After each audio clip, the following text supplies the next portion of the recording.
Today, when I look around in the world, what do I see? I see footprints that man have left on the sand while walking through time. I see fruits of our ambition, figment of our imagination, and I ask myself, when will it end? When will it end? It is plain to see, universally this land is not bountiful as it was, simply because in his quest for success, nothing stands in man's way. All rivers run dry, soon the birdmen fly, the mountains will be no longer high. And when I really think of it, I just wonder why, oh why.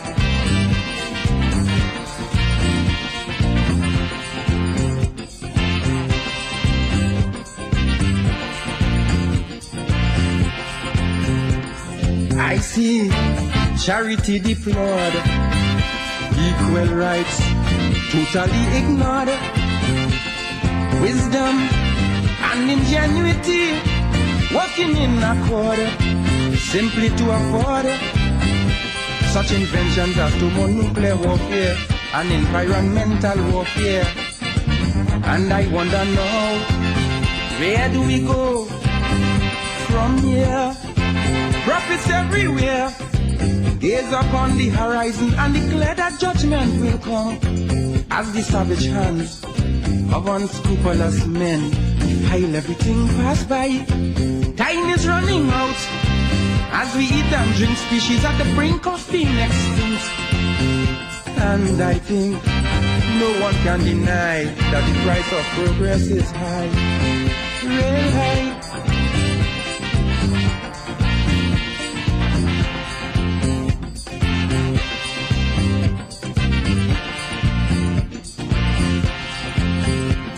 I see consciousness as great as today we live recklessly. Money make egos inflate and thereby create a turbulent state. I see a struggle between the sexes, new hang-ups and old complexes. Now the question is, right in context, what shall be next? I've already seen this world have come divided between race, color, creed and class. And some of the things the scripture predict truthfully come to pass. Soil that wouldn't bear children, making children to be a part of this growing mass. And I ask, if this is progress, how long will it last?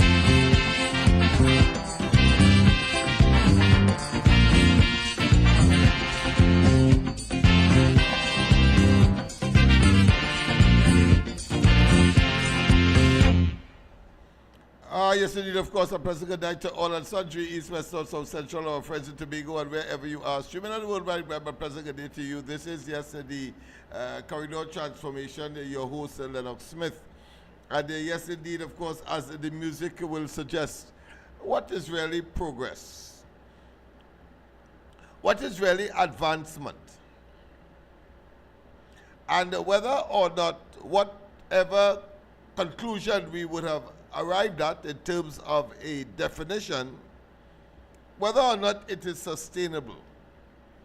You see, because there is a school of thought that already has taken root in that the resources of the earth over time, because it is limited and being, of course, gobbled up or rapidly being consumed, converted into items for man's use, may well become at one point in time exhausted. Of course, this is aptly applied to what is called irrevocable but and depleting resources. In other words, non-renewable resources. so that when you take oil from the ground, for example, it doesn't go back. Of course, there are those that are of an opposite nature, meaning that it could be renewed.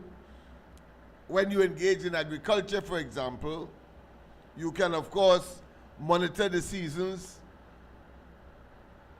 monitor the soil content and its fertility, and therefore can produce, once the sun is shining, because that too, they said, one time in the future may well, of course, be no longer, and creates, of course, the energy and the very sustenance of life, and the creation of life, or assisted in the creation of life on earth. Because as you know, that in order to manufacture food, plants must do so through a process called photosynthesis. Photo meaning light. So food, from the perspective of plants, which we consume as a consequence, is produced in the presence of light. So without light, without the sun, no such food could be produced. But it's more than that. It's also, of course, we have in our oceans, planktons. There is, of course, an argument whether it's a plant or is an animal, but whether or not planktons are either of them, because they too rely on the sun. But of course, small fishes eat them, as well as, of course, large ones like whales as well eat them. But at the end of the day, of course, we the human beings are at the top of the food chain, and therefore we get an opportunity to, of course, consume all of them. Indeed, of course, we are considered to be omnivores, consuming both plants and animals. Omnivores. So human beings are considered to be omnivores. They consume both plants and animals. So we have the best of all the worlds. And we can choose, of course, one or the other to focus upon, as has been the case in terms of people's diet across the globe. But of course, we have the carnivores, which of course, in this case, we have animals that would consume only flesh, meat, like lions and tigers and leopards, carnivores. And then we have, of course, herbivores, which of course consume only herbs or plants. And of course, lions and that's how come to lions? I just said lions are carnivores, but certainly animals such as elephants and hippopotamus and animals like these are herbivores. And then, of course, there are other categories, such as, of course, those who live in both on land and water, amphibians, and of course, we can categorize those who live on land alone as opposed to those in sea. There are other categories as well, or water, like fishes, for example, with their place or their domain of existence, of course, is in water. Why am I talking all of that? I am introducing that simply because King Austin wrote a song and sang it called Progress. And I started out by talking about if we can, of course, have an appropriate definition for progress. Some people, of course, in contemporary times talk about progress in terms of economics, an invention of man, of course, because, of course, the invention started with very rudimentary exchange, such as bartering. There, of course, if you have a particular item that my neighbor needs or somebody else's need, and you have something that you have a need for what the neighbor has, then of course you make an exchange, and that is where it started. But then, of course, bartering became untenable because of course you could have a piece of gold and a fellow has of course just a pound of, let's say, beef, and you hungry, you may wish of course to exchange your handful of gold for that pound of flesh, and therefore it became inequitable, unfair. And so a new mechanism or new system had to replace that in order to generate exchange. Why? Because just as people, countries are blessed with different skills, I shouldn't say skills, but resources. Human beings, of course, are blessed with different skills, and they use that God-given talent to convert it into labor that will, of course, produce the opportunity to provide food, shelter, clothing, as we have said, is basic to any human existence. Food, shelter, clothing. So it's in that context I want to, of course, discuss the whole idea about progress and King Austin's, of course, interpretation thereof, and in the context of Trinidad and Tobago. Let me formally, of course, give my salutations. A pleasant good night to all and sundry, east, west, north, south, central, our friends in Tobago, and wherever you are, streaming on the World Wide Web, a pleasant good day to you. Yes, this is the corridor transformation. Let me also say that you will get us, those of you who have friends, and tell a friend and a friend of a friend, and including, of course, your enemies as well, because we are focusing on 40,000 per night. But that being as it may, let me also invite that on Facebook, you must go to Alfred John, not Corridor Transformation. If you log on to Corridor Transformation on Facebook, you will get something that you may or may not like. So I'm warning you. So if you are adventurous, or if you are a person that likes the unknown because of what I've said, then of course you are welcome to, and I will hold no grudge or will not inhibit you from, of course, taking a sneak preview, but you may or may not like what you have seen. So what I'm saying is that if you want to focus on the corridor transformation on Facebook, then of course you go to Alfred John, A-L-F-R-E-D, Alfred John, John on Facebook. But of course on YouTube, where most people prefer to assemble as their favorite, of course, social media platform, well, we are here. And of course, all you have to do is log on to Corridor Transfer. We have to do some, of course, remedial work. We have to do some remedying. We have to, of course, put things in place with respect to an easier approach to Facebook, for example. Of course, and the other platforms such as Instagram and of course, TikTok. But we know that we are limited in terms of the amount of material we can upload. So therefore, that has to take a different approach. But of course, we can go live on Facebook, and we can go live without fetter on, of course, YouTube.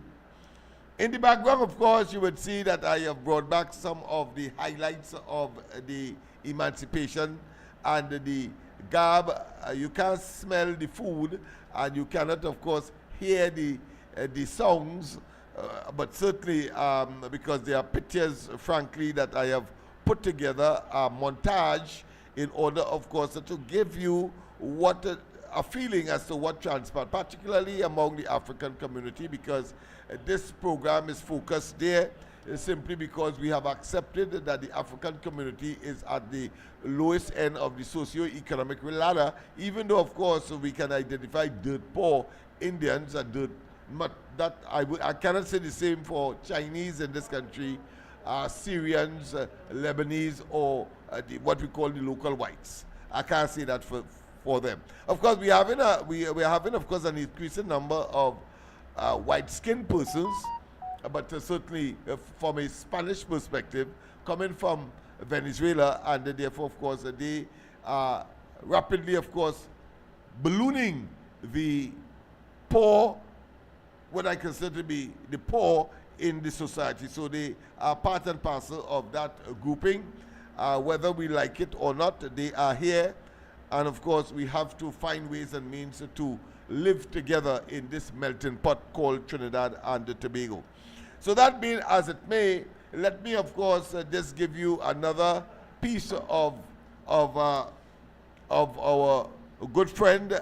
He has died, deceased, of course. I'm talking about King Austin. Let's hear him once again, and then, of course, we will get into the substantive issue of the whole question of development. What is development, and how can we approach it, and whether or not Trinidad and Tobago is on the right path towards development, having regard to the definition that we will eventually settle on, and to generate the discussion that we would want so to do. So without further ado, let me get to that particular piece of music, and we will then start in earnest thereafter.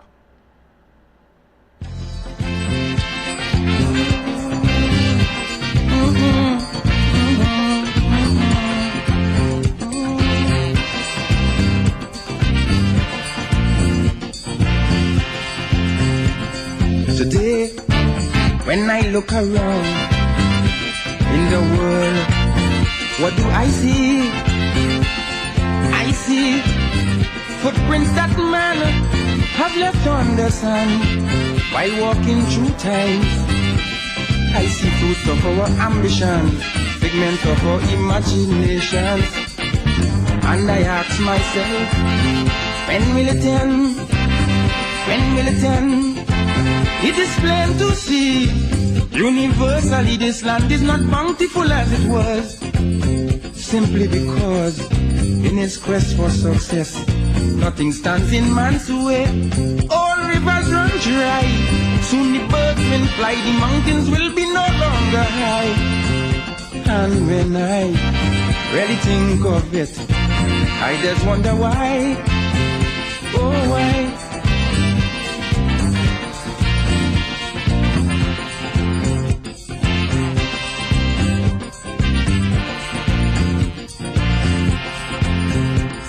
I see charity deplored, equal rights totally ignored, wisdom and ingenuity working in accord, simply to afford such inventions as thermonuclear warfare and environmental warfare.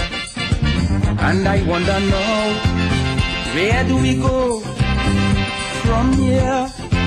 Prophets everywhere gaze upon the horizon and declare that judgment will come as the savage hands of unscrupulous men defile everything passed by. Time is running out as we eat and drink, species at the brink of being extinct. And I think no one can deny that the price of progress is high, real high.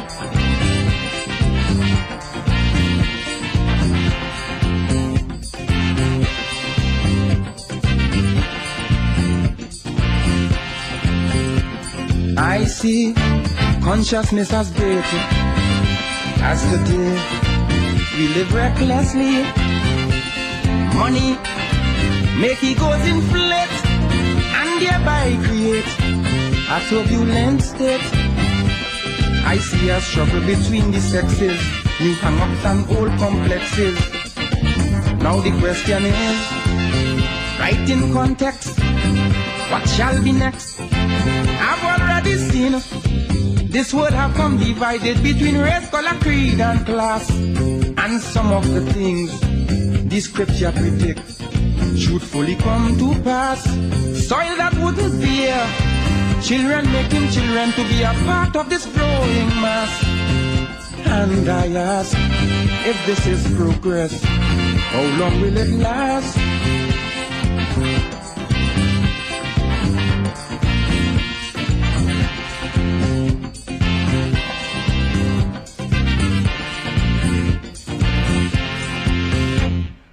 continue, but of course, King Austin made a reference, and it appears that he's talking to Trinidad and Tobago in the present state that it has found itself. And indeed, of course, he would have been speaking to the PNM before, of course, the 28th of April as well, that they are doing something that is horribly wrong, and that, of course, asking and questioning whether or not this is progress. So let us see if we can identify, of course, some of the areas, and then, of course, relate it to the existential and, of course, the recent past scenario that Trinidad and Tobago has exhibited in terms of the operation of the society. We talk about, of course, well, the important one, most important one is the economy.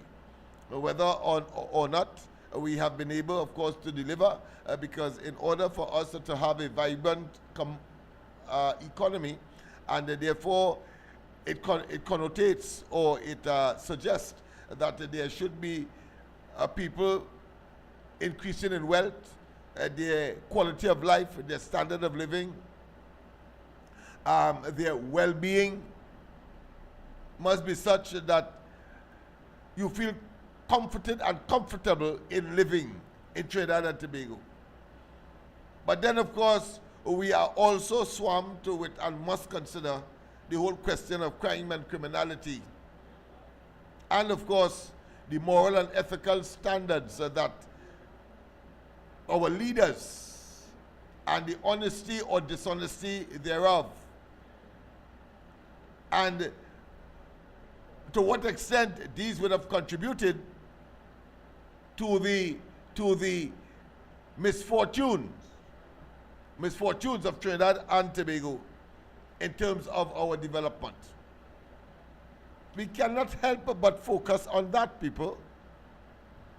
And last night, of course, I did make reference, of course, to that transition period. Remember, I was very specific in terms of the unfair and the unrealistic demand by, of course, people like Penlu, Beckles, and we must say it, because it is asinine, it is dotish, and to me it is downright dishonest. As I, of course, advanced last night with respect, of course, to the issue of those fake pieces of paper called emails, and, of course, Rowley and they attempted to set up Anand Ramlogan and Ramdin through, of course, the Vincent Nelson fiasco. And then, of course, we had some other things such as that of the Police Service Commission intervention, which, of course, incidentally, caused the initiation of the impeachment of a sitting president for the first time, record, Paula May Weeks. I'm sure that she would have been extremely disappointed that during the course of her presidency, ceremonial as it is, ceremonial as the presidency of Trinidad and Tobago is, not like that of, let's say, that of Guyana, where, of course, there is greater executive power reposing therein, even though they have a prime minister as well. But the fact of the matter is that in such circumstance, it is almost virtually and literally impossible for such a situation, for a president to do such a wrong that impeachment proceedings could take place. Well, it happened in Trinidad and Tobago, yes it did. Under, of course, a Rowley administration that was brutal, reckless, and, of course, insensitive, and, of course, non-compliant with strictures that is associated with a kind of decorum that they produced, of course, indecorous behavior. They simply were bad behaved, and, of course, they stretched the principle of decency, of good government and good governance, and the poor interpersonal relations, one to the other, in terms of the political practitioners, and then they extended that rambunctious, brutal, evil, diabolical behavior to the population at large. And of course, one cannot help but regurgitate, make reference to the misogynic statements of Rowley. And of course, the acceptance and the complacency of women in that particular party that held powerful ministerial positions and remained silent, definitely silent. It's an oxymoron, but I think it is applicable to the present circumstance. I remembered very distinctly when ordinary women, but at the time there was, of course, a proliferation of battering of women, killing of women, as of course is the circumstances in recent times. But you had a prime minister who went up to the Maloney complex, and when he was broached with the subject by women who may or may not have been victims but are concerned nonetheless, he then responded and told them that he not in the bedroom and he can't tell them what man to take, and therefore, of course, in other words, it's not his responsibility to be concerned. It's your responsibility, and in fact was engaged in what? In victim bashing. Victim bashing. That is what Rowley did. You see, I am saying all of these things every night for you to understand not just how unprepared, not just how devious, not just how reckless, brutal, and insensitive, but a demonstration of quintessential poor government and governance that the PNM exhibited, having told us that they were around longer than most, that they have the experience longer than most, that they have a cadre of persons as a consequence of that evolution, or maybe more appropriate, I wouldn't even use metamorphosis here, that change, but I would say that mutation, because mutation has a connotation to mean that they end up being monsters. Mutation end up being monsters instead of course, doing good. And of course, engaging in policies and programs to advance Trinidad and Tobago. They have awfully failed, and failed miserably. Their scorecard, I mean, is one that all of us are fully aware of, that cannot withstand scrutiny in terms of delivering to the people the resources of the people. But let us get down to the specifics of development. What is development? How does one measure development? I would like to be as simple as possible tonight in terms of development and look at, of course, the international benchmark and the international consideration. For example, it is not a one item or one situation fit all, but it is a multiple of issues, practices, and efforts coming together to define development. And I want to do it and start with, of course, a simple exercise where if you go to Westmoreland, for example, your mind will only focus on, well, it's well-to-do people around here, people that are rich. Not so?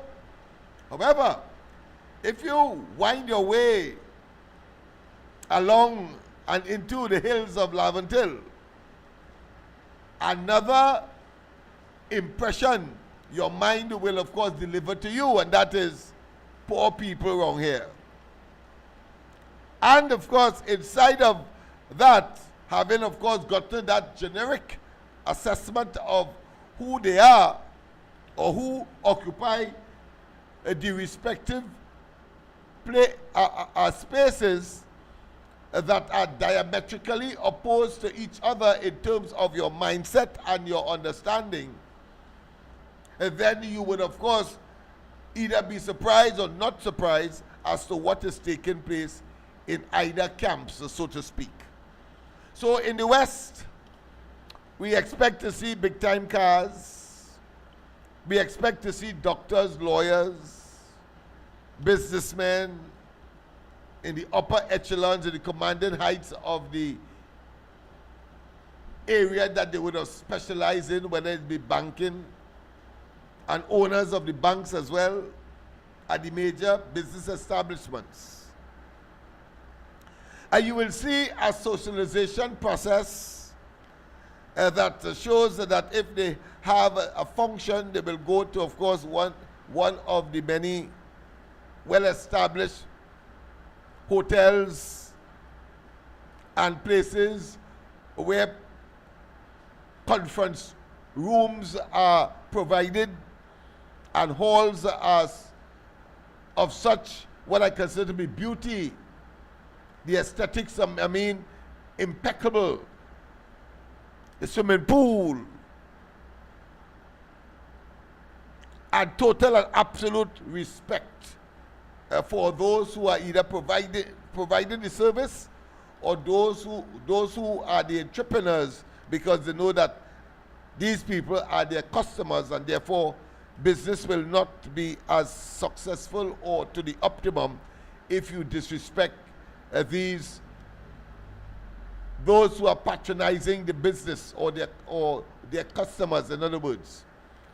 In the case, of course, of Laventille, well, the police will run in as they wish. Starting there, yes. You will see on the streets irregular incidents of conflicts. The language will be different. Obscenity is the order of the day. You won't see that, of course, in the West, those who occupy the West. And of course, school and the focus on education would be de-emphasized as opposed to the West. And as if the area would have been cursed, you've seen, of course, either no or deteriorating infrastructure. Nobody wants to come and repair the roads. Nobody wants to come, of course, and stop the leaks that may be causing water not to travel to the extreme end on the hill, as opposed to in the West. You will see houses that are either unfinished or like a pile, they climb upon each other. In other words, you will see, of course, a shambolic state of affairs in terms of the order, the physical space, and the use thereof. In other words, non-planned building development taking place. In spite of the fact that we may have, of course, the Ministry of Planning, with, of course, a department, Tongue and Country, responsible for, of course, the spatial or the use of our spatial assets that make up the various communities that make up the country called Trinidad and Tobago. That is where we are. That is a big difference. And therefore, I am using that to suggest that the development path must now focus on our what? Our human capital. Because I am in, for example, in George Street right now, but I see George Street with the potential to be like Westmoreland. Yeah. Let me repeat, I see George Street, Nelson Street, Duncan Street.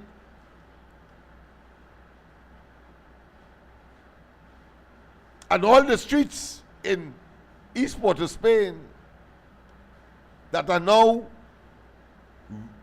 littered with rubbish, unkept, unclean, and people have to, of course, gingerly negotiate maybe human filth on the streets or dog filth, or ask dogs to excuse them because the dogs and the cats and the rats and so on and the cockroaches may of course occupy the pavement and the road. They come out at a certain point in time. And of course, it will not be unusual for the garbage truck to skip or to not pick up, or that that refuge may be late in terms of putting it where the garbage truck can collect on its evening, its regular and evening, of course, collection to take, of course, to the nearby lavas or landfill. I'm painting a picture for you in terms of development. And I want to say, of course, the lines are open. You can, I think we don't have a problem tonight. Let me make sure we don't have a problem tonight with the line, so you can do so. I know people love to hear my opening salvos, so I understand why you will be silent at this point in time, and then of course open up a little later. But of course I invited that you can. Don't believe that you are disturbing. Boy, one time I got a response. So let's go straight to the line. Let's go straight to the line. Pleasant good night. Welcome to the corridor. A pleasant good night to you, Uncle Lennox. Yes, ma'am. Pleasant good night to you as well. So, to all your listeners, I'm not hearing you on my telly, but I'm hearing you on my phone. I wonder why is that, boy? I don't get. Yeah, I don't know. Yeah, I'm not hearing you. Right. All right. Okay. Raise up your volume a little bit. Yeah, look at the volume problem. Yeah. Thanks very much. Yeah. Yes. Thank you. Right. So good night to each and everyone, and a good night to you, Uncle Lennox. And to all the listeners, please subscribe, share. We need 40,000. And that is the cheapest way to make a donation to Uncle Lennox. But yet still, he needs the light to stay on. Because I heard Marvin Gonzalez said that he was running TNTech efficient and proper. But I would like to let you all know that Uncle Lennox still have to pay a light bill, which TNTech is indebted of $5 billion to NGC. And I would like to ask Uncle Lennox tonight that if Marvin Gonzalez was running all the public utilities so efficient and was paying the bills, the shortfall is supposed to be less than under $500 million for every fiscal year. But then again, I would like to ask, if there was a contract to cut the lines on them, the trees, and remove the brushes on them to clear the lines, right? How much that contract worth, and for how long the contractor was enjoying it for? What was the period of time? So I'm asking that if that money what TNTech was making, and he was borrowing money to pay NGC, the revenue stream what was collected in TNTech, that if you have a shortfall of $500 million, $500 million in a fiscal year, I think because you didn't give the workers the PPE, you didn't give them a wage negotiation, and you didn't have proper tools and services for the men and them to carry out their duty. So, Marvin Gonzalez, I am not going to tell you anything and say anything of such that you was an idiot unless you was misleading your own people. Because if WASA transformation was so good, I don't think it could beat the corridor transformation. Because the corridor transformation is working and you've seen the result. But your transformation in WASA is not showing any progress. You spent $18 million to build a command center to find leaks. And your quick fix on leaks was to cut off the supply of water to the people, the constituents of Trinidad and Tobago, so that there won't see no leaks in the pipe on the road. And that's how you solve the water problem. You drill 1 or 2 water wells and you boast about it that you ramp up water production. But yet still today, the water production, where is the water? You have a desalination plant in Point Fortin, which is subsidizing and boosting production, but yet still, parts of South Trinidad and the surrounding areas is still shortfall. And it's only 100 days, Marvin. Marvin, and I would like to ask Faris now. Faris, you are talking that the extradition of Mr. Warner, we will be looking for a fallout with the United States of America on extradition. But did you compromise or did you pervert the course of justice with Vincent Nelson? And that case was thrown out in a court, and now Vincent Nelson was asking for his money, which all they promised him to go against a sitting Attorney General. And the Attorney General, so what I understand is that they have no matter before the court. So I would like to know, Faris, if you could divide on the next press conference, could you tell me $1.4 billion, right, divided by 10,000, how much I get? So each individual worker of CPEP, right, if they could understand what I'm telling Uncle Lennox tonight on this program, that is what Faris and them rub all here. Because $1.4 billion, and they say they love all here, they care about all here, and all the hungry and suffering, and they was taking care for the last 10 years.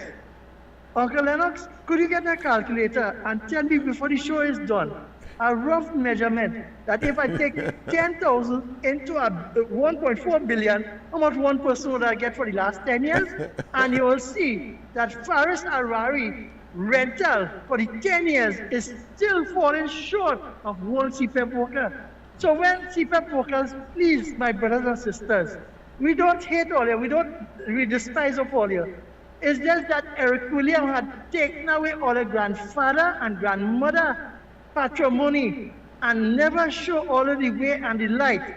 It make face jobs and that they can have the control over all here and all the children and generation to come. That is why there's 100 days and Uncle Lennox is fighting for the last 10 years. 10 years. PNM was in power and Uncle Lennox is fighting for you all and only voted for that person at the party. That is all a choice. But look at it now. And yet still the Beatum, they had a sewer problem for how much months running. And yet still, it had Fitzgerald Hines and it had callers to say that Mamu run away with $1 billion with a wastewater plant. And do you know that the same EMA that the PNM appointed to govern this country with environmental impact and degradation, that is the same EMA is telling WASA today, after government is changed, that they will be fined if they don't come up with a solution to get that wastewater out of the Beetle. So I would like to ask you all people, is that economic sense, constructive sense, or what kind of sense? Is that mamagai or governance?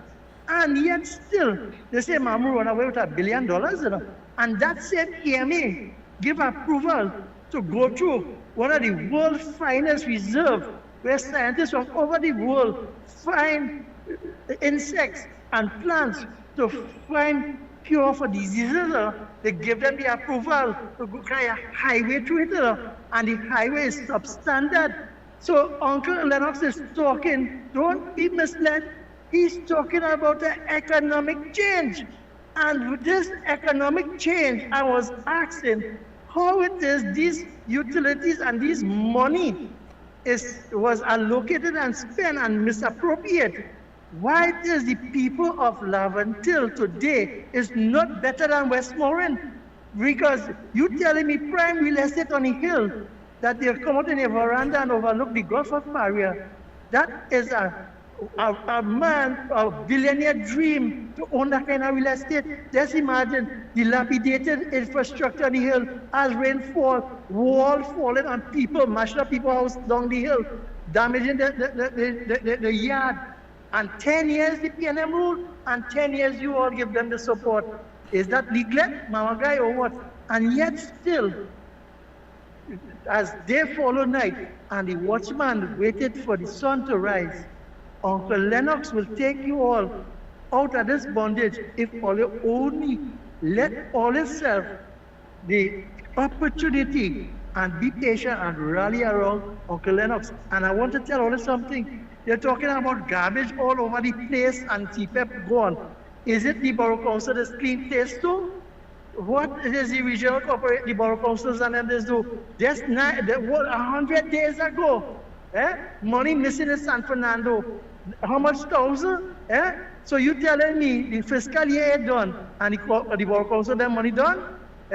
No, then something wrong. Is it that the PNM, when they didn't really give the PNM stronghold and them the money to keep the place clean? So Uncle Lennox, I will say, corridor transformation is the only true transformation to transform the lives and economic prosperity to the people in the area. And I hope they don't do like in Moses' time and wait and fight amongst themselves to have their own way. But if they unite and they come together and vote out the PNM in the Port of Spain City Corporation, I think we can start helping them from there. Have a pleasant Hold on. I don't want you to go as yet. Hold on. Because you said certain things that I need to clarify with you.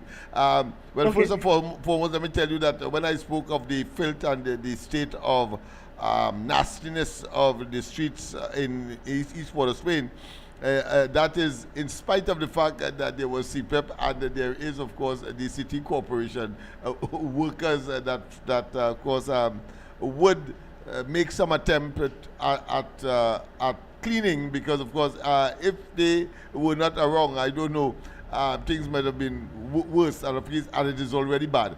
So I want to tell you that in spite of that, things are bad. But the point I want to make with you is that are you saying that Gonzalez is now saying that Trinidad and Tobago may be making enemies with the Americans because of the approach that the present government has taken with respect to the extradition of Warner?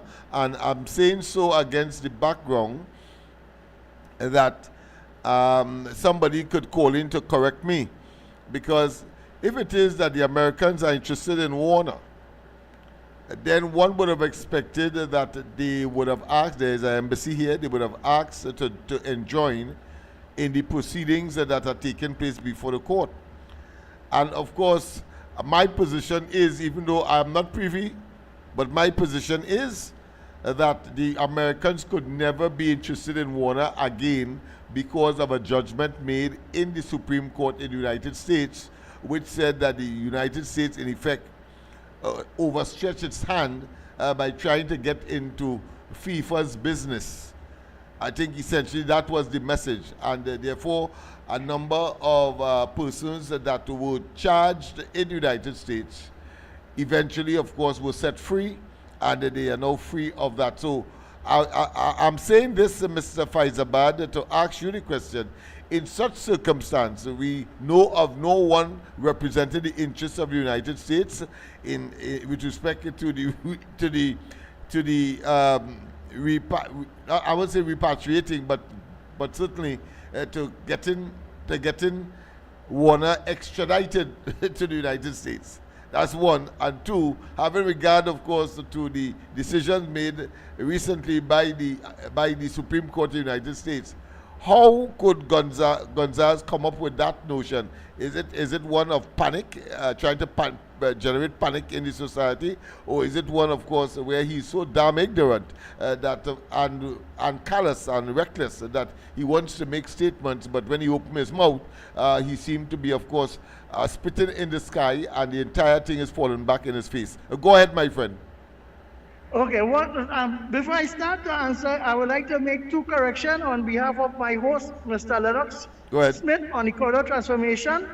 Two corrections by error, right? Go ahead. It is Faris Awari and not Marvin Gonzalez. Marvin Gonzalez is public utilities, and it is Faris Awari. Right. Oh, you didn't say Gonzalez earlier? That's why I'm saying what I'm saying, you know. Yeah. No, I said Gonzalez, right? Yeah. Gonzal is the one with Tientech and is All right, standing and okay, he okay, runs Tientech. then all right, because I thought you said that Gonzal is saying that we could find ourselves in enmity with the United States. Go ahead, all right, go ahead, quickly, because we have another call coming Yeah, in. yeah, and on the press conference, he tell the media that we could find ourselves in hot waters with the United Who States. said that? Who said that? Marvin Who said it? Who said it? Marvin Gonzal. Right, well, that's what I was saying, that you said Marvin Yeah. Gonzalez, Marvin Gonzalez. So how far is it's coming? on CNC3. It's on CNC3 tonight. All right, okay, Yeah, right. when he So talk I about was it. correct then. You don't need to correct me. Yeah. I was correct when you No, said that. because yeah. So now, if Chuck Blazer, right? Yeah. He was the one who was the whistleblower, and the Supreme Court, right? After the FIFA president, what his name, right? Said, I think it's Platter, Mr. Platter. When All right. they filed, they told them that the case with FIFA is a governing body unto themselves. Yeah, and therefore, Right? yeah, so we know that, but I just want to find out if you knew if there were any representation by the United States in the court, in the present one, where, of course, Jeremy is saying that he wants to investigate, etc. If you know of any Americans that were seeking America's interest, and therefore, of course, interested in extraditing Warner, because that clearly is a failed case, and therefore they will have no more interest in it. Common sense. And exactly, and Paris said that this one, that it have matters he, but the thing about it, in the local court, is appeal, is a settlement to finalize appeal, right? Yeah. And the documents to do the court matter, it come like the files. What I understand is and the United States don't have, because if they need you in the United States, they send for you. And they ask for your kindly to body plate. Yeah. All right. Yeah. Thanks very much. Thanks very much for that clarification. Thank you. Of course, caller that was calling now. Yeah, sorry about that. Sorry about that, caller, but I had to. I want to make sure that we are on this. You are on the system, so you were making a lot of noise on the handset. But now that you have the opportunity, go ahead, make your delivery. Good night, Lennox. This is Diego Martin. You hear? Yes, man. Good night to you, my friend. A lot of developments taking place in your neck of the woods in terms of where you like to specialize. So go ahead, give us the conspiracy theories and give us, of course, all of the ins and outs and the Okay. yeah. Let me start. The AG chose a lawyer by the name of Robert Strand, right? Yes. The new. Do you know that name seems to be the same lawyer KCR just used in the Privy Council? Go back and look at the lawyers retained to argue his case. Rose, a lady named Rose, who has been his lawyer to the Kingdom Come, Ramesh Lawrence Maraj, and Robert Strand. You understand? Okay. So the AG using somebody who's KCR is very comfortable with. All right. The hogwash that Faris Taipans used today in his long-winded press conference. He had a press conference, you know. Oh, yeah, press conference. Okay. All right. Right. And one of the things, he bring in all the attorney general, including Balmati, you know. Everybody from Jeremy to Anna to Limo, etc. All of them bring on every single lawyer of repute in Trinidad and Tobago. Yeah, because the focus would have been on him having a reputation of not being a charlatan, but very using the law and the office of Attorney General as a sort of Democles. Yeah. Go ahead, yes.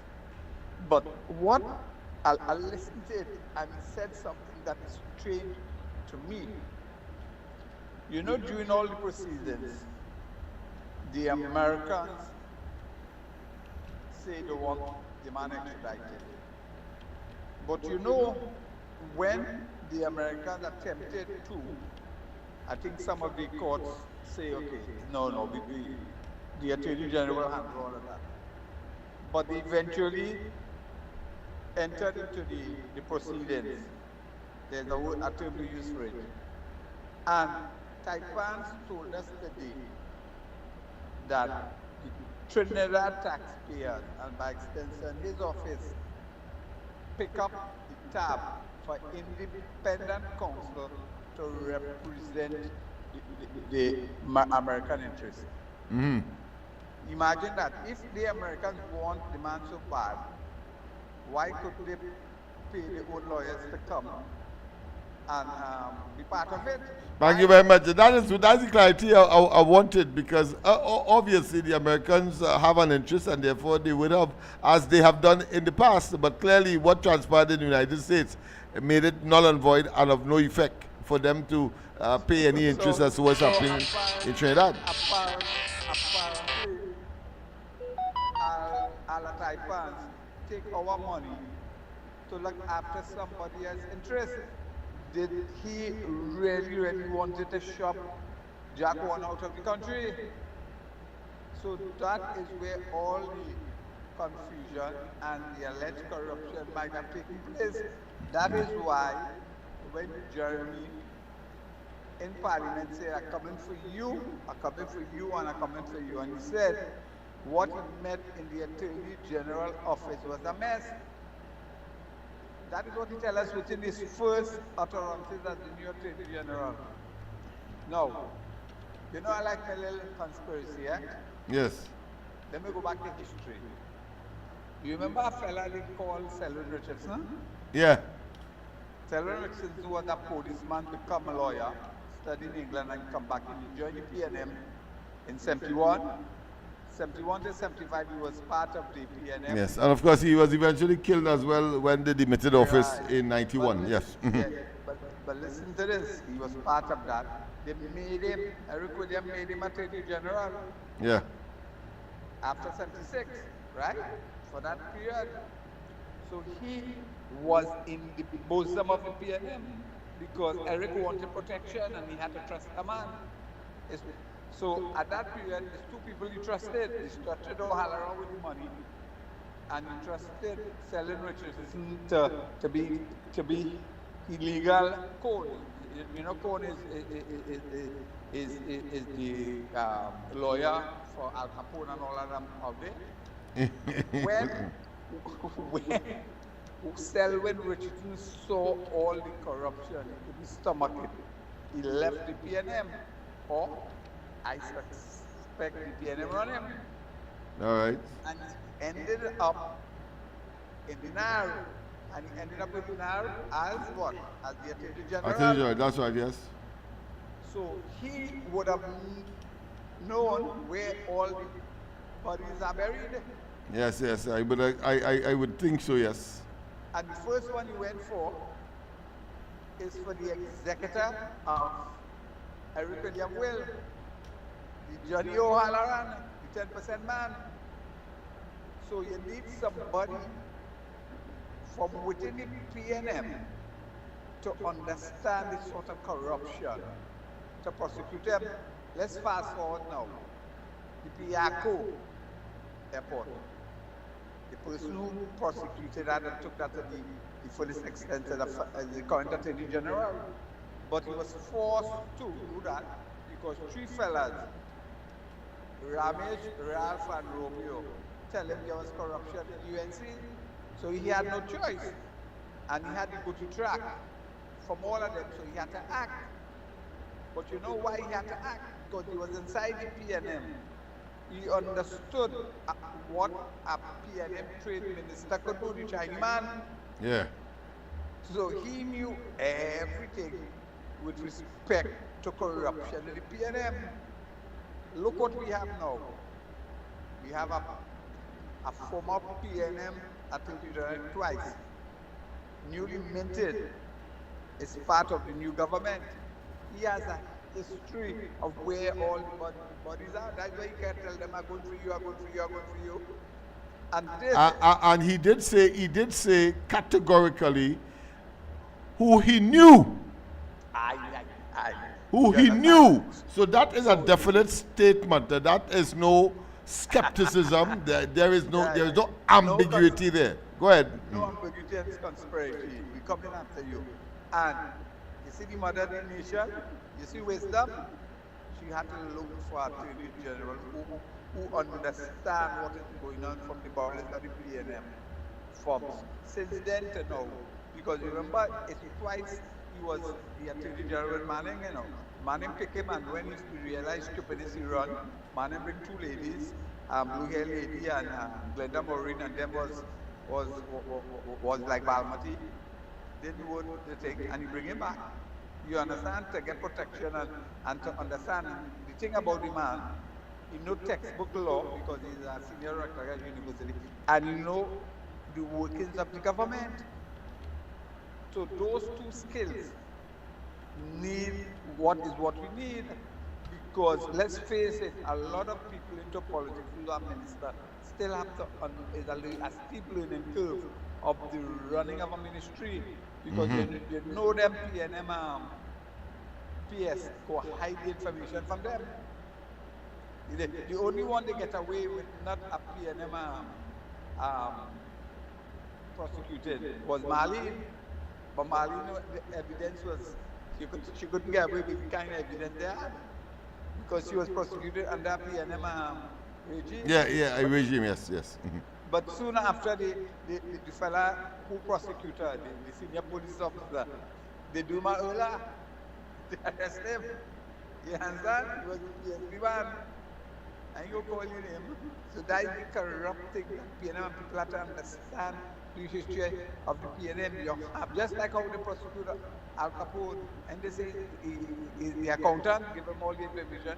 So somebody who is in the body of the PNM for a long history knows where the bodies are buried and knows exactly. Because remember, people fail to realize our constitution was made by the PNM for the PNM. You know. You can't get away.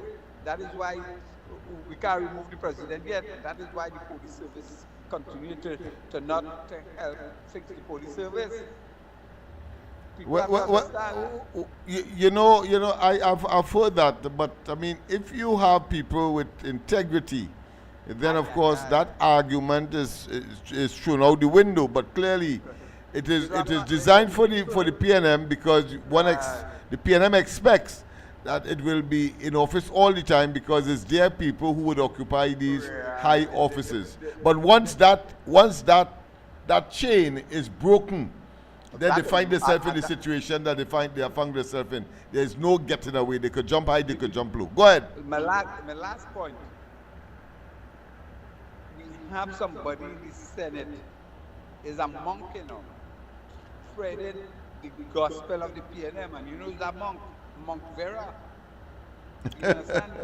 Same clothing. But I see calls are being made for him to be dismissed. How long I say he had to go? I say he had to go? Yeah, I think the last call was made by Wayne Sturge, because of his. And you know why that? You know why Sturge felt compelled to make that bold statement now of our independent senator, because the family of the senator, what's his name? Who died? Timal. Yeah, Timal. Yes, his family, his wife said that he was ailing for some time, totally debunking the suggestion that somehow because of the UNC's attack, he became ill and died, and all of that he attributed. So he really has to go, no doubt. I'm sure the president is contemplating withdrawing his independence. Yeah, I think so. Yeah. Go ahead. If she doesn't move him, the other action has to take place. The ordinary people in this country. I will be penning a letter to her myself, indicating that this man should go, having regard to what the family has said, and he went out there and blaming the man's ailment and eventual demise on someone else that is in charge of the country today, and that to me is untenable. Go ahead. Yeah, and you continue to tell untruth. You tell untruths with Arnold Roberts when Arnold Roberts had asthma, he had this woman, he said he faked it. All of those things, and you have a president with suspect integrity. Both of them, Weeks and him. Yeah, but you know, there are some things that is so blatant, as you said, with respect to the prosecution of Marlene McDonald. There are some things that are so glaring, they are so conspicuous, they are so irrevocable that you have to, of course, go through the process. And I think this fella's position, this fella Vera's position is one of those rare occasions. He has to go. He simply has to go. Go ahead. But he's standing the ground. Yeah, he's standing his ground, but it's not for him to say to determine that. It's the president to determine that. And the former president, you ran from. Talk a little louder. She damaged. That is the weeks and the months. She damaged your integrity so much you run away from being honest to the Yeah. So let's see if she insists. Then of course we know that clearly the question of a modicum of integrity, that too has gone. All right, my friend. Yes, we have some people coming in. Yes, indeed. Caller, of course, who was calling on the other line. We don't have a call waiting system, so I have to disconnect you on the hand phone so that I can get you on the system itself. I don't want to, of course, continue with putting the hand phone by the mic in order to hear you. I too have watched some of the videos after we would have aired, and I think, yes, it doesn't look professional at all, having regard to the technology that we have available at this time. And I want to say, of course, I want to thank my San Juan friend for, of course, pointing that out to me. And thus, of course, I made the necessary adjustments. It's not perfect because I tested it with respect to volume. And I see that it is still wanting, but at least there is no need for me to take it up physically and put it by the phone to hear you making your contribution. So the lines are open. Well, the line is open, 337-6940. 337-6940. The time now is just about 20 minutes past the hour of 9 o'clock, so we just have about 10 more minutes before, of course, we make our departure on the program. But, of course, we started with a very interesting area called talking about, of course, the generic term for development. I think we see that in the context of physical development. We see it in aesthetic development, and I will define what those are. And we see it, of course, in I said physical already. Well, we also have it in economic development, and then, of course, the progress of the people as a bonded unit, united because they understand the role and function they have, governed by a constitution. And therefore, of course, the question of crime and criminality, for example, ought not to be a major concern in such society. And I really am referring to countries such as the Scandinavian countries, Sweden, Norway, these countries, the Netherlands and so on, that have a high respect for law and order, the rule of law, and the other matters that. Yes, well, I have a call that is coming in now. President, good night. Welcome to the corridor. Hello, good night. Good night. Good night, you hear me good? Loud and clear, my friend. All right, you see this fella, Vera? Yeah. But then he want to go or not. He will block himself. Yeah, he has shot himself in both feet, and of course, and he put one in the center of his forehead. He has tribally expired politically. I'm talking about, however. I know he does watch South African Parliament and the English Parliament, right? Yes. So the speaker does only get involved in that. And when you see that everybody they're ready to fight, you know. Yeah. They're so strong with their position on any particular topic that they felt that they ought not to be challenged. They then challenge in the parliament itself physically. But go ahead. Yeah, and it's only when the speaker see like they go fight, then he does intervene, right? Yes. Now our present speaker, Jackie, was saying, He operated just like that, you know. Yeah. Yeah, he let them carry on like that until when he see looking bad. He just say, all right. And he just stop them. Right. So where see this fella, Vera, took that piece of crap, Lennox. Boy. They should go to tongue on him, boy. Yeah, well, I think the population has to express their outrage and their disapproval of that kind of political insensitivity. Because, I mean, the man has died. Timal died. How the hell you could make a statement like that targeting, of course, the government for causing that, and then the family themselves, the wife then says, listen, he was ailing for some time, and he is never disturbed by, of course, undue or unmeritorious criticism, whether directed at him or directed at what he may stand for. That is what they said in essence. So therefore, it shows hot water, cold water, very freezing water on Vera's assertion that somehow some other factor would have contributed to the man's early departure from this earth. I mean, it is just ridiculous. Right, go ahead. Yeah, go ahead. Well, I haven't even no public or nobody to say nothing, you know. The government itself, based on what he say, pressure caused him all to die. But the amount of pressure they should put on him when he inside the day, he go run out of there when they done with him. Yeah, I think so. I share that view. It is ridiculous. Like Robert and Munilal and the brothers that he, Yeah. so they get stupid and beg to resign. That fella is a real backside hole and all that. And a half.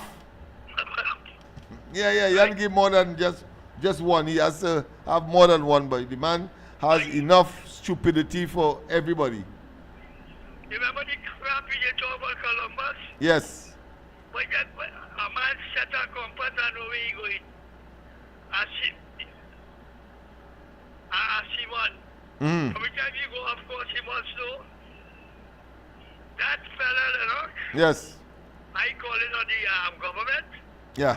All of them who could give pressure. Barry Padarat, Saddam Hussein, all them put pressure on the backside to the outer. Yeah, but I think we in the population must also do that. I will be making a statement. I'll be making a statement tomorrow. I will read it on the ground report as well on that particular matter. I think it is offensive. I think it flies in the face of the integrity of the independent bench, and he has cast not just aspersion, but he has cast a very chilling development on the entire independent bench, including, of course, that of the president, who was responsible for him being, of course, an independent senator. And he have been there before. Many of them don't get the kind of stint that he has gotten. Except I think the fella from the radio station, and he had to lose the opportunity. But here it is, you bring back this guy. He has no value, frankly, on the independent bench in the Senate, and must be, of course, jettisoned. Go ahead. When Saddam Hussein and Barry Padarat and Robert and them done with it, he go run out of that parliament, you know. Oh yes. He go beg because he got no protection from the speaker. Because he talk a bag of it. Yeah. You understand what I mean? He's unfit. He's unfit for the office. Yeah, but that's perfect idiot, boy. Yeah. I mean, we only have about 2 minutes to go by. All right. Yes, man. Well, I have a little. Yeah, I have a little second or two again, so let me just take that. All right? Right, Joe Biden. Yes, okay then. Thanks very much, of course. Yes, people, I am in full agreement. I will make a statement on the matter. I have of necessity to make a statement on the matter. I think he has brought, of course, the independent benches into disrepute, into disgrace. He alone. And therefore, of course, reinforcing the perception that the nation has about the president and her choice of independent senators. And we have seen it, of course, manifest itself in more ways than one. But this, I think, is unpardonable. I think it is a state where there can be no return, the state of no return for, of course, Senator Vera, and he should do the right thing and, of course, resign. But look at this in terms of the effectiveness of the some sort speaker. of incompetence. I think you realize you started to color outside the lines. So, no. Sorry? You hear the speaker? I think you've been stumped. So move on. What we are saying is this. What we are saying is this, Mr. Speaker, that the bill as presented needs to partner with P&M legislation. Out of an abundance of what I have come out.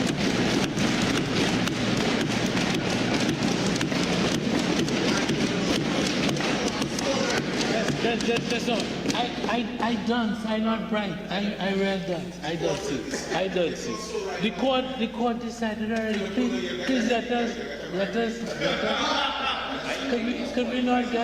Could we all be smiling and happy with each other instead of being upset? I'm talking to my friend on the other side now, because there's no need for us to get heart attacks or whatever. The fact is, I said it when I was piloting the bill, and that's the other thing. It's not even a bill. He says it's a bill. It's an order.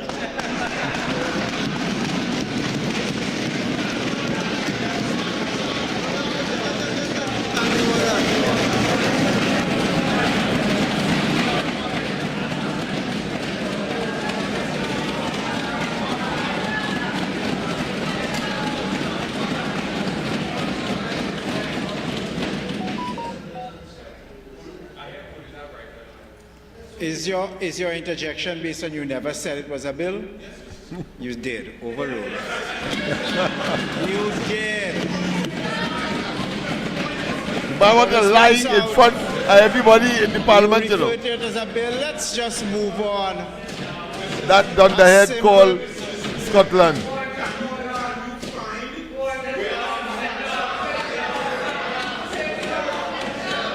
Listen to what the speaker will tell him now. Listen to what the speaker will tell him now. Perhaps you are unbelaboring under misapprehension as to the nature of this exchange. Wow! I'm inviting a discussion. I've ruled. Overruled. Have a seat. Embarrassment galore. Seat. Let me hear that again. Let me hear that piece again. I like how we phrase that. Perhaps you are unbelaboring under misapprehension as to the nature of this exchange. I'm not inviting a discussion. I've ruled. Overruled. Have a seat. Wow. Have a seat. Let's hear that again. I like how we construct that phrase. Perhaps you are unbelaboring under misapprehension as to the nature of this exchange. I'm not inviting a discussion. Tell the big man that, yes? Overruled. Have a seat. Have a seat.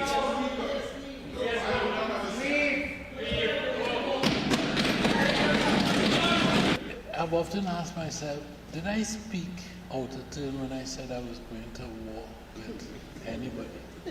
It affected some people.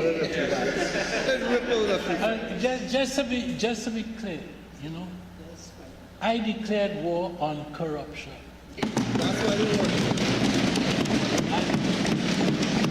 I declared war on misconduct in public office. And I declared war, I pointed them out on all of them who I knew to have been involved in that type of positive, unambiguous. Mr. Speaker, I did not. on 48.1. The Honorable Attorney General is imputing improper motives against members. But this fella ain't sure what section of the standing order he's talking about. Listen to him. The 48-6, please, Mr. Speaker. Okay.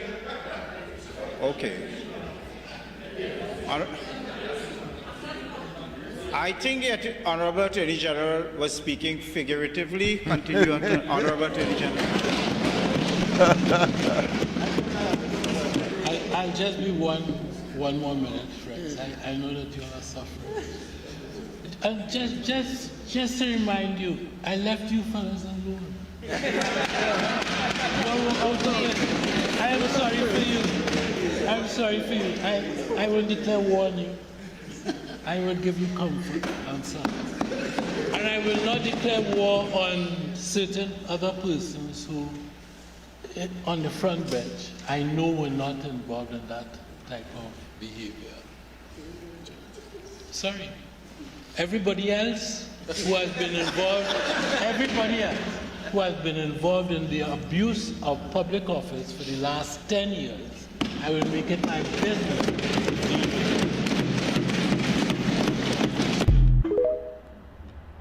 People, of course, music to our respective ears. Listen to this buffoon. I think you realize you started to color outside the lines. No. That statement, people remind me of my son. He went for a little test when he was entering primary school, but he had difficulty, of course, in coloring within the lines. So if you give a circle, I don't know, he has the propensity to color outside of the circle.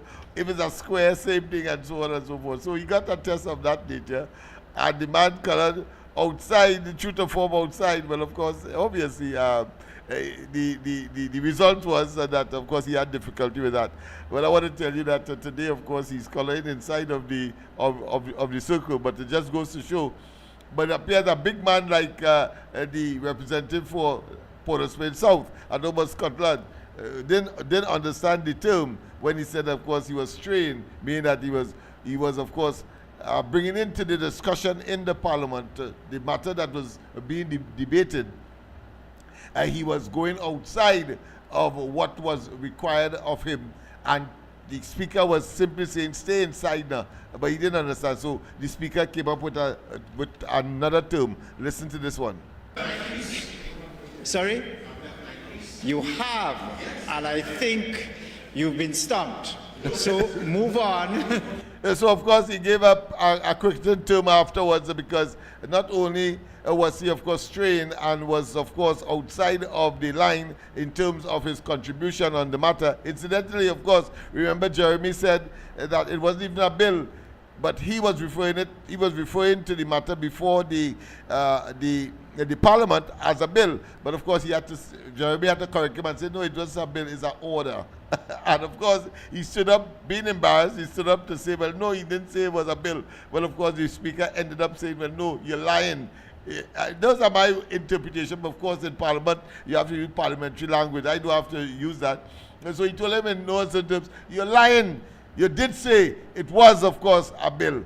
Let's play that and go, and we will finish at that point. But listen to him when he actually said it was a bill. Some sort of incompetence. I think you realize you started to color outside the lines.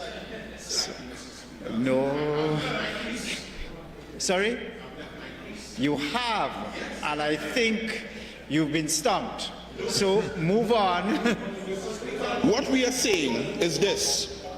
What we are saying is this, Mr. Speaker, that the bill as presented needs to partner with PNM legislation. Let's hear it again. Mr. Speaker, that the bill, Mr. Speaker, that the bill, Mr. Speaker, that the bill, Mr. Speaker. One more time. That the bill as presented needs to partner with PNM legislation. out of an abundance of fortune. I have come out.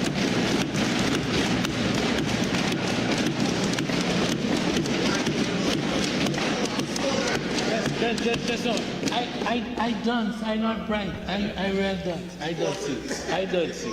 The court decided already. Please let us. Could we not could we all be smiling and happy with each other instead of being upset? Pacified, look at you, placating in a high degree, of course, of skeptical arrogance. The fact is, authority, I man. said it when I was piloting the bill, and that's the other thing. It's not even a bill. He says it's a bill. It's an order. The fact is, I said it when I was piloting the bill, and that's the other thing. It's not even a bill. He says it's a bill. It's an order. When I was piloting the bill, and that's the other thing. It's not even a bill. He says it's a bill. It's an order. That's the other thing. It's not even a bill. He says it's a bill. It's an order. That's the other thing. It's not even a bill. He says it's a bill. It's an order. And here comes, of course, his attempt to salvage some kind of dignity from the circumstance that he found himself. I'm talking about, of course, Scotland. Listen to him. But listen to what the speaker would say now.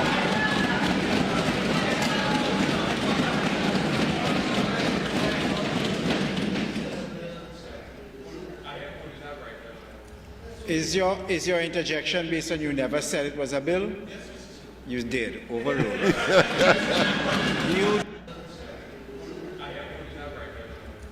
Is your interjection based on you never said it was a bill? You did. Overruled. Bill? You did. Overruled. Is your interjection based on you never said it was a bill? You did. Overruled. You did. For the spins out, you refer to it as a bill. Let's just move on. A simple. You started to color outside the lines. So, no. And I think you've been stumped. So move on. What we are saying is this. What we are saying is this, Mr. Speaker, that the bill, Mr. Speaker, that the bill, Mr. Speaker, that the bill, Mr. Speaker, that the bill. The fact is,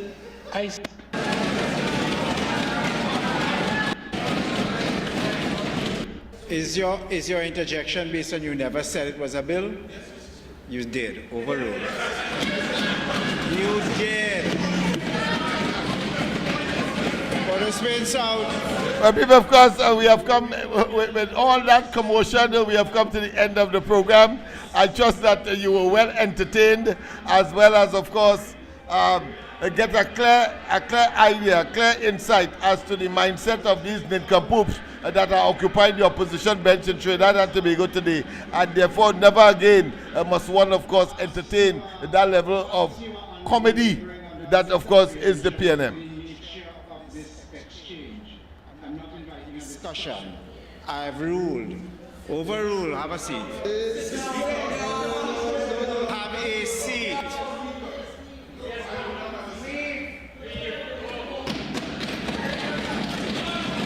I've often asked myself, did I say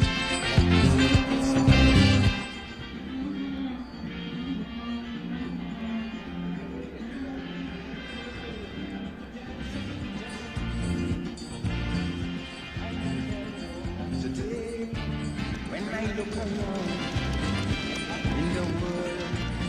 What do I see? I see footprints that man have left on the sand while walking through time. I see fruits of our ambition, figments of our imagination. Well, people, of course, don't forget, of course, tomorrow morning, the ground report, Andy, Mike, and myself, as we continue, of course, with these and other issues that are making the news in Trinidad and Tobago.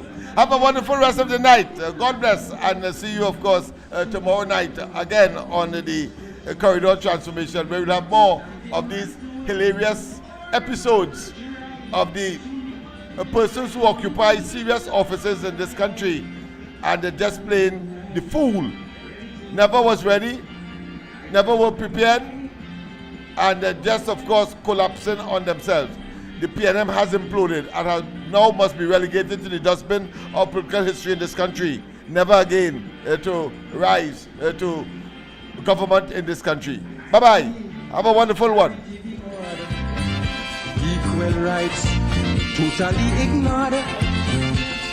Wisdom and ingenuity working in accord, simply to afford such inventions as thermonuclear warfare and environmental warfare.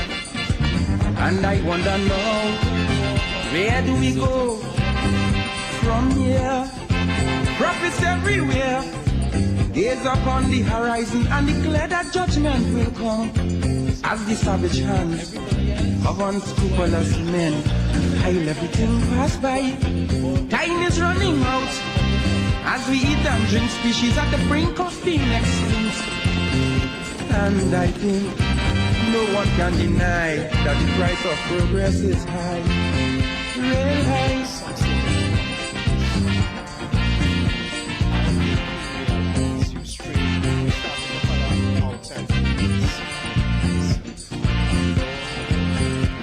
I see consciousness has broken as today we live recklessly. Money make egos inflate and thereby create a turbulent state. I see a struggle between the sexes, new hang-ups and old complexes. Now the question is, right in context, what shall be next?